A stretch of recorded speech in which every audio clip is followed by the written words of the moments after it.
Bonjour à toutes et à tous, j'espère que vous allez bien et je vous souhaite la bienvenue dans ce deuxième épisode d'un été culturel qui aujourd'hui traitera de la thématique de l'été festif. Alors, c'est un titre que j'ai eu du mal à trouver un titre à cette vidéo pour être honnête parce que je vois assez bien l'univers que j'ai envie de retranscrire dans cette vidéo.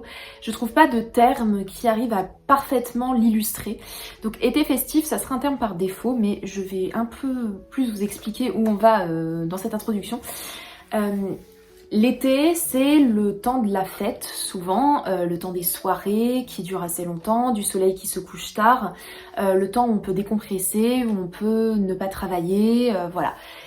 Je pense qu'on a tous fait des soirées en été et que vous voyez bien de quoi je parle.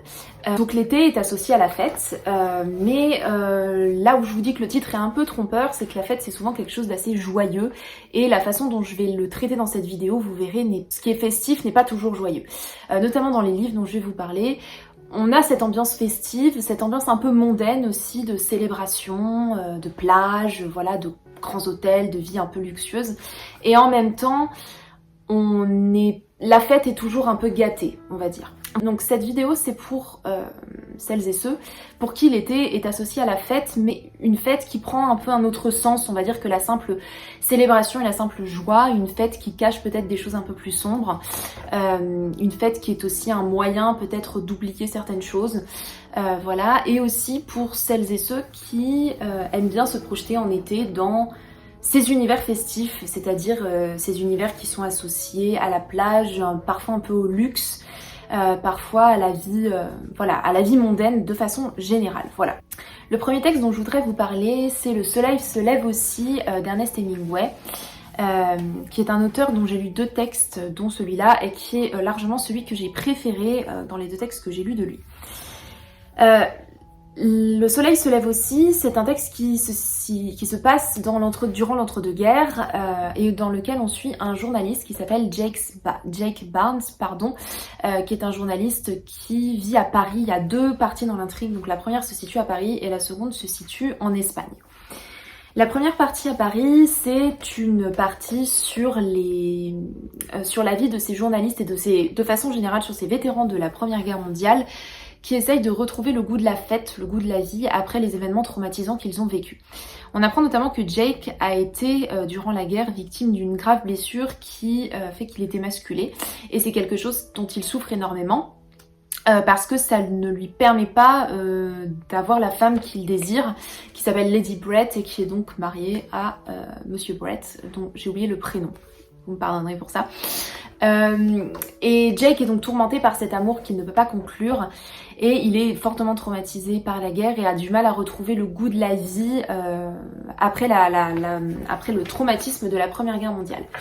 On suit ces milieux un peu mondains de l'entre-deux-guerres qui sont globalement soit des milieux mondains, soit des milieux intellectuels via le prisme du journalisme. Ces milieux mondains pour lesquels la fête est un moyen d'oublier, alors que pour les gens qui les entourent, la fête est un moyen, est un lieu d'expression de tous les désirs, de toute la joie qui peut être associée à la pure célébration. Donc on a vraiment une sorte d'ambivalence de la fête entre ceux qui la vivent vraiment et ceux pour qui elle a un goût amer, on va dire. La deuxième partie en Espagne permet à Jake de s'éloigner un peu de ce milieu mondain, festif, finalement assez factice et assez faux, pour se plonger dans le véritable été et dans le véritable bonheur que représente l'Espagne, et une vie un peu plus simple, un peu plus riche, un peu plus heureuse finalement. Il faut savoir qu'Hemingway a participé à la guerre d'Espagne en tant que reporter de guerre, et c'est ce dont il parle notamment dans Pour qui sonne le glas, qui est l'autre livre de lui que j'ai lu, que j'ai moins apprécié. Bon, c'est pas l'objet de cette vidéo, mais voilà. Mais c'est quand même un livre intéressant sur la guerre d'Espagne. Parenthèse fermée. Donc, le titre, Le Soleil se lève aussi, sachant que le titre en anglais, c'est Fiesta, The Sun Also Rises. Donc c'est un sorte de double titre qui a été traduit en français par Le Soleil se lève aussi. Le soleil se lève aussi, ça évoque plusieurs choses dans le texte. Ça évoque le soleil qui se lève après la fête, donc puisqu'on fait la fête jusqu'à ce que le soleil se lève, mais aussi le soleil qui se relève après la nuit noire que représentait la guerre. Donc on est dans une porte de sortie des ténèbres de la guerre vers, on espère, un nouveau jour et un nouvel horizon. Voilà. Donc c'est un texte qui traite, qui se passe pendant l'été hein, principalement, donc c'est vrai que c'est aussi adapté à cette vidéo dans ce sens-là, qui traite de l'été festif, mais donc de cette fête qui a un goût amer. Et finalement le processus du livre, c'est comment on retrouve la véritable fête, comment on retrouve la véritable célébration qui devrait être associée au bonheur et qui ne l'est plus, à cause à la fois de ces milieux mondains qui sont un peu déconnectés de la réalité et du traumatisme de la guerre qui empiète, qui vient empiéter jusqu'à des manifestations de joie qui devraient être pur bonheur et pure sensation heureuse. Voilà. Le deuxième texte dont je voudrais vous parler, c'est Accordez-moi cette valse de Zelda Fitzgerald, qui est la femme de Francis Scott Fitzgerald, donc l'auteur de Gatsby magnifique. C'est vrai que Gatsby aurait pu, je pense, faire partie de cette vidéo, mais j'ai décidé de vous parler du livre de sa femme, qui est un livre qui a été écrit en 6 semaines et qui est vraiment l'œuvre majeure de Zelda, et qui est un livre à, on va dire, à connotation autobiographique, puisqu'elle revient sur les débuts de sa relation avec Scott sous les traits d'Alamaba Bex et de David Knight, qui sont un couple d'artistes qui se mettent ensemble lors d'un été sur la Côte d'Azur. Et c'est cet été festif, mondain sur la Côte d'Azur, durant lequel tout va se jouer. Et c'est aussi l'été qui va signer la fin du bonheur du couple, qui va ensuite vivre une vie assez malheureuse, notamment Alabama va vivre une vie assez malheureuse.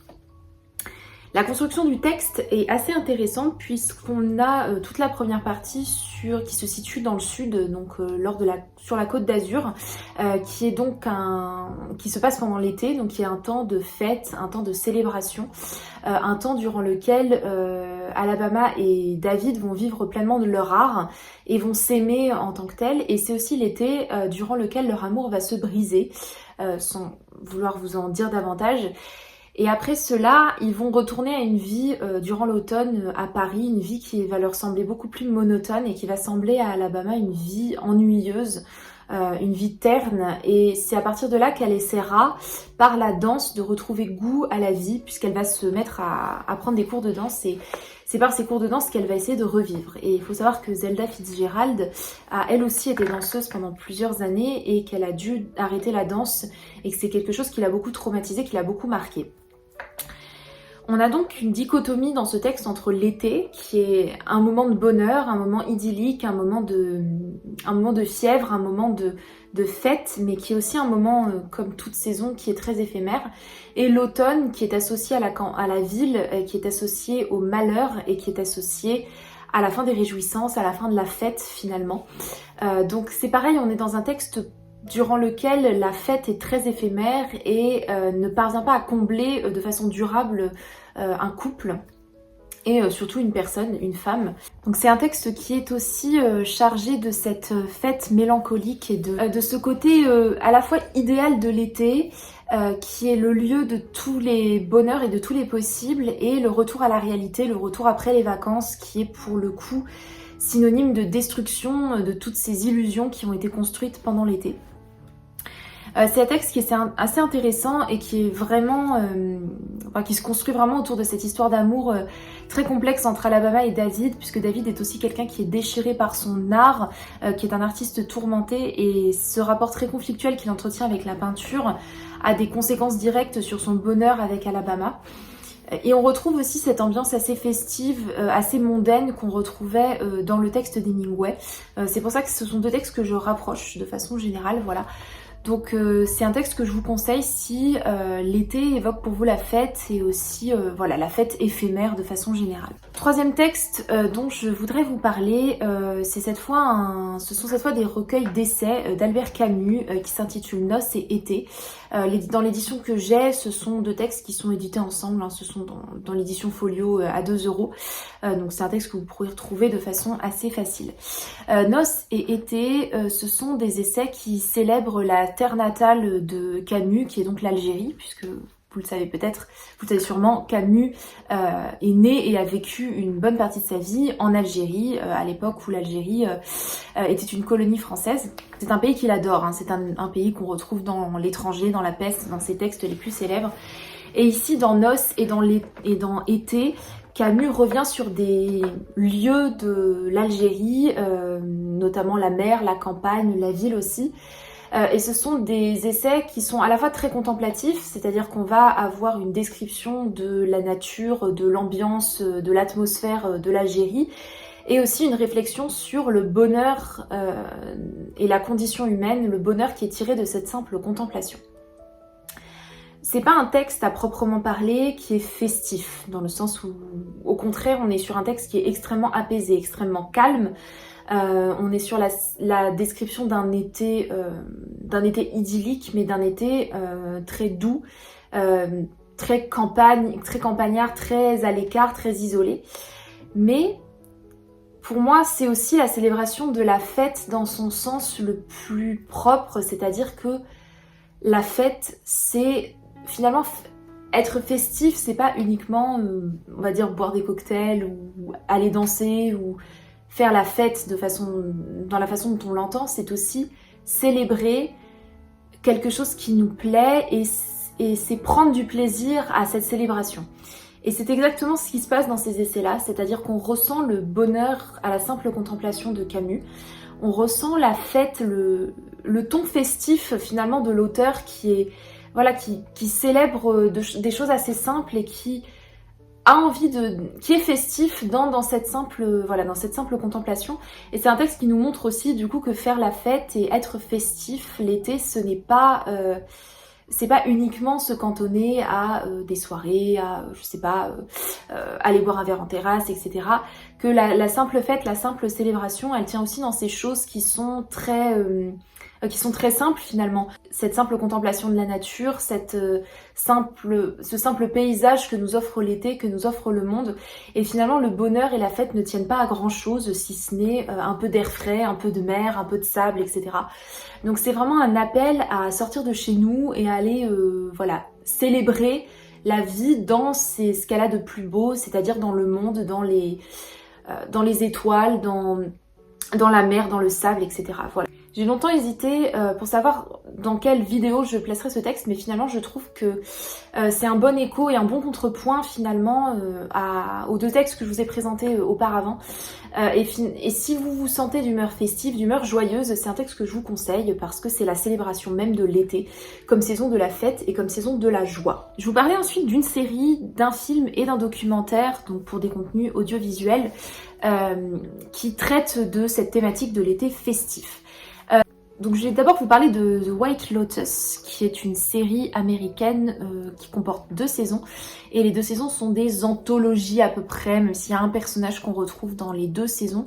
Mais c'est une série d'anthologie, donc la première saison n'est pas nécessaire pour comprendre la deuxième, à part pour on va dire la trajectoire de ce personnage. Et ce sont des séries qui se passent pendant l'été et qui se passent dans un hôtel. Donc la première saison se passe à l'hôtel du White Lotus à Hawaï et la seconde saison se passe dans l'hôtel du White Lotus à Taormine, donc en Sicile. Durant cette série, on va suivre plusieurs personnages qui viennent pour la plupart de milieux assez privilégiés puisque les hôtels de The White Lotus, ce sont des hôtels 5 étoiles, ce sont des palaces donc qui nécessitent un certain niveau de vie pour pouvoir y passer ses vacances. Dans la première saison, on va par exemple suivre un couple lors de leur lune de miel, on va suivre une famille qui a des relations assez conflictuelles avec une mère qui est la définition même de la girl boss, son mari qui a du mal à accepter au fond le fait que sa femme ait plus de succès que lui en termes de carrière, la fille qui trouve que sa famille est très rétrograde et essaye de s'en détacher. On a une femme multimillionnaire qui a beaucoup de problèmes parce que sa mère vient de mourir, etc. Dans la deuxième saison, on a une famille assez riche d'Hollywood qui va en Sicile pour remonter les traces de sa famille puisqu'ils sont d'origine italienne.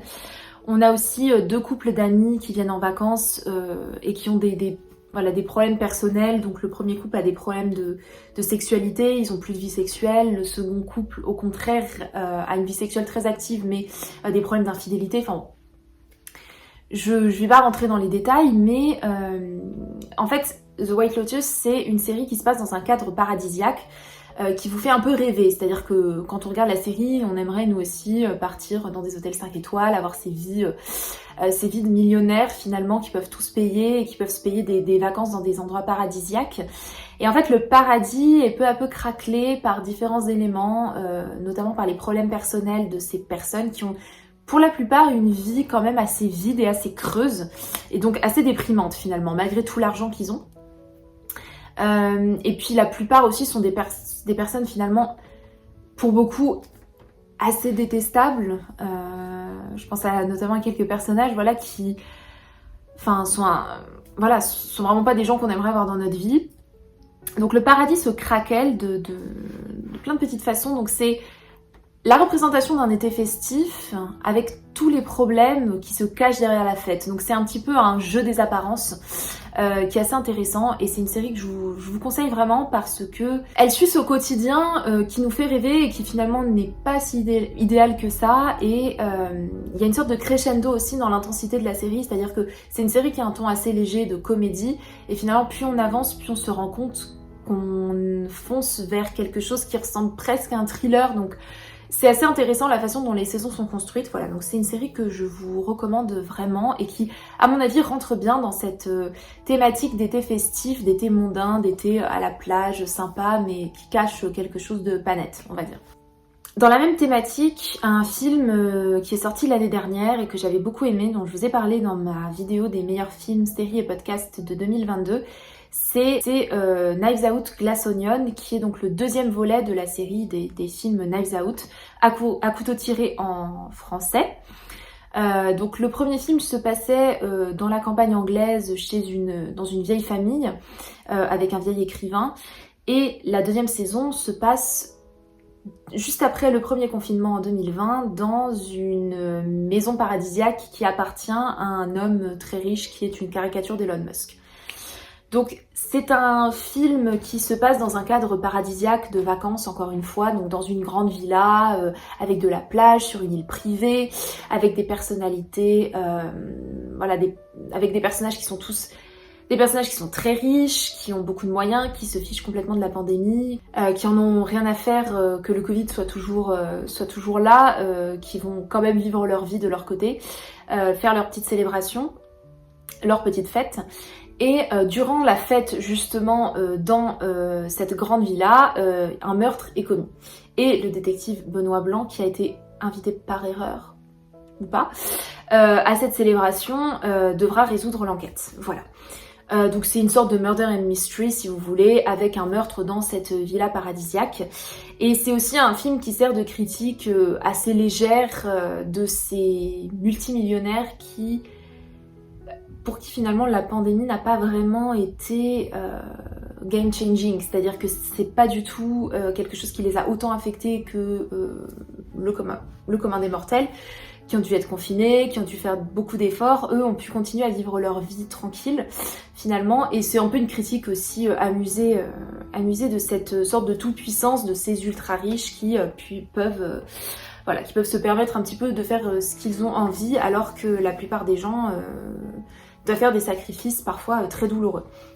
Voilà, donc c'est une façon un peu plus, on va dire, un peu plus légère quand même que The White Lotus de traiter ce craquellement de la fête qui révèle des choses beaucoup plus sombres comme le meurtre, l'extorsion d'argent, le chantage, etc. Et c'est donc un film qui, je trouve, se regarde très bien en été, donc c'est pareil, c'est un film que je vous conseille si vous ne l'avez pas encore vu. Enfin, un documentaire dont je voudrais vous parler qui s'intitule The Fire Festival. Je sais plus le nom complet du documentaire, mais il porte sur le Fire Festival. C'est un documentaire qui était sur Netflix, je l'ai vu il y a plusieurs années, mais il doit être toujours sur Netflix, j'imagine, sinon je pense que vous pouvez le trouver assez facilement en streaming. C'est donc un documentaire qui a été tourné après le Fire Festival, et aussi pendant, je crois, parce que je pense que le projet de base c'était de filmer le déroulement de ce festival, et qui finalement a tourné au fiasco. Donc le Fire Festival, c'est l'histoire d'un festival qui a été organisé par un groupe d'hommes, pour lequel était annoncée la présence de nombreuses stars, notamment les Kardashians, etc. Qui était un festival qui se vendait comme étant l'opportunité pour les gens de rencontrer des stars qu'ils admiraient, etc. Dans une sorte de proximité sur une île paradisiaque. Et il y a énormément de gens qui ont fait la promo de ce festival, donc que ce soit des stars internationales, mais aussi des influenceurs, etc. Et beaucoup de gens avaient pris leur billet pour aller sur ce festival. Résultat, en fait, le festival n'était absolument pas préparé. Les gens qui arrivaient sur place ont dû dormir dans des tentes parce que tout ça a été un peu monté de pièces par les organisateurs qui se sont lancés dans ce projet et qui ont commencé à en faire la promotion sans rien avoir organisé. Et le documentaire montre le déni de ces personnes qui pensent que jusqu'au bout, le festival va avoir lieu et va avoir lieu tel qu'ils l'ont vendu. Et finalement, à la fin, ils se retrouvent devant le fait accompli. Le festival ne peut pas avoir lieu et ne peut sûrement pas avoir lieu dans les conditions selon lesquelles il était prévu. C'est assez intéressant de voir comment les réseaux sociaux et le star system sont finalement des trompe-l'œil pour nous vendre des choses qui nous paraissent en apparence idéales et idylliques et qui finalement ne le sont pas du tout. Et c'est marrant, enfin c'est assez intéressant de voir comment quelque chose qui était fondé sur rien, puisqu'il n'y avait pas de logement, il n'y avait pas de garantie particulière, il n'y avait rien. Ces mecs-là, c'était des inconnus, enfin c'est des gens qui ont vraiment réussi à monter ça de façon totalement absurde. Comment une publicité d'apparence a réussi à convaincre des milliers de personnes, a réussi à convaincre des stars, a réussi à convaincre des influenceurs, a réussi à convaincre des gens de faire la promotion de quelque chose qui n'existait pas. Et ça, c'est très caractéristique des réseaux sociaux. On peut vous vendre de très belles choses et finalement, quand vous creusez derrière, il n'y a pas grand-chose. Et ça montre le côté... Alors, nous, on le voit un peu avec humour parce qu'on se dit « Oh là là, ces idiots qui se sont fait avoir par le Fyre Festival, il faut vraiment être stupide pour se faire avoir comme ça. » Mais ça montre aussi l'aspect assez terrifiant des réseaux sociaux où finalement on peut vous faire avaler beaucoup de choses et on peut monter des informations de toutes pièces. Voilà, donc c'est un appel aussi à la vigilance, mais c'est un documentaire qui peut être vu donc à la fois de façon très sérieuse, c'est-à-dire sur ces dangers des réseaux sociaux, et à la fois avec beaucoup d'humour. Voilà, donc c'est assez divertissant et en même temps sérieux à voir, donc c'est un documentaire que je vous conseille si vous n'êtes pas familier de cette histoire du Fyre Festival. Et si vous aviez envie de vous détendre en vacances, voilà, je pense que c'est adapté aussi aux vacances et à l'été. Et je termine donc cette vidéo avec l'album que je vous conseille pour cette vibe d'été festif. Et on est encore sur du Taylor Swift, je suis désolée, les 2 prochaines vidéos, je vous promets, je vous conseillerai d'autres artistes. Mais elle a fait tellement d'albums bien que je suis obligée de vous conseiller ces albums. Et donc l'album que je voudrais vous conseiller, c'est Lover, qui est l'album qui est sorti avant Folklore, qui est celui que je vous avais conseillé dans la précédente vidéo, et qui est un album qui est sorti en 2019, durant l'été, et qui est totalement adapté à l'été pour moi et à l'été festif. C'est peut-être son album le plus joyeux, et son album le plus fun, puisqu'elle l'a écrite quand elle était amoureuse de Joe Alwyn, qui était son copain de l'époque. Et elle a écrit beaucoup de chansons sur l'amour, mais aussi sur l'été. Et beaucoup de chansons sont assez festives et sont assez ambiançantes, entre guillemets. Je pense à Cruel Summer, I Think He Knows, London Boy, Paper Rings, pour en citer quelques-unes. Voilà, des chansons qui peuvent vraiment... Enfin voilà, qui sont vraiment adaptées à l'été, à la fête au sens propre. C'est-à-dire que c'est des chansons qu'on pourrait totalement faire passer en soirée. On a aussi des chansons plus... vraiment des chansons amoureuses comme Lover ou comme Daylight, qui sont des chansons plus douces et peut-être plus propices à la lecture, voilà, si vous voulez lire. Des chansons que vous pouvez mettre dans vos oreilles pour les écouter. Mais il y a aussi des chansons durant lesquelles la fête se craquelle un peu, ce qui a été, vous l'avez vu, le thème principal de cette vidéo. Et je pense à des chansons comme Cornelia Street, qui sont des chansons qui évoquent le doute que la relation amoureuse ne dure pas éternellement. Ou une chanson comme Death by a Thousand Cuts, qui est une chanson pour le coup qui parle complètement de rupture amoureuse, voilà. Mais ce sont voilà, c'est un album qui est à la fois très festif et en même temps vous avez des chansons un peu plus tristes, un peu plus mélancoliques. Donc c'est un album qui me semble parfaitement collé à cet univers de fête qui parfois peut cacher des choses un peu moins festives. Voilà, c'est tout pour cette vidéo, j'espère qu'elle vous aura plu. Dites-moi dans les commentaires si vous avez des recommandations de textes, de films, de contenus culturels qui peuvent rentrer dans cette thématique de l'été festif. Et je vous dis à très bientôt pour le 3e épisode de cette série sur l'été culturel.